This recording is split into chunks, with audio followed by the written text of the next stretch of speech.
Les inégalités et l'instabilité du secteur financier risquent de plonger l'économie mondiale dans une nouvelle grande dépression. Ce sont les prédictions de la directrice générale du FMI.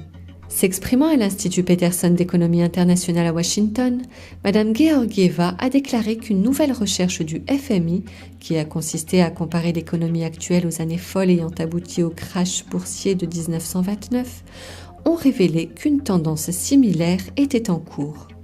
La chef du FMI a estimé que ces fortes inégalités empêchent la croissance économique et alimentent le populisme et l'instabilité politique.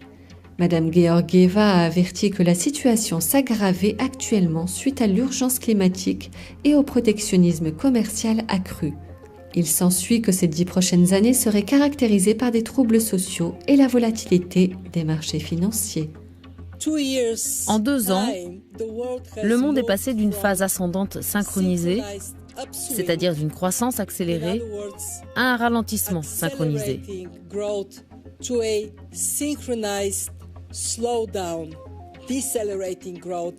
Et nos prévisions pour cette année et l'année prochaine montrent que ce ralentissement a déjà des répercussions sur la grande majorité des régions du monde.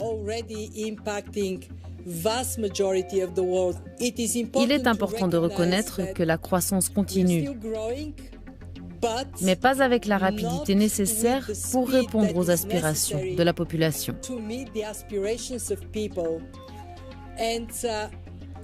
Et quand nous examinons les raisons de ce ralentissement, il faut reconnaître que les tensions commerciales ont un impact. En fait, les services du FMI ont calculé l'impact global des tensions commerciales et en ont fourni une statistique assez significative. D'ici 2020, le PIB mondial va se contracter de 0,8%, ce qui signifie que 700 milliards de dollars seront perdus en raison de l'impact combiné des droits de douane et de la perte de confiance.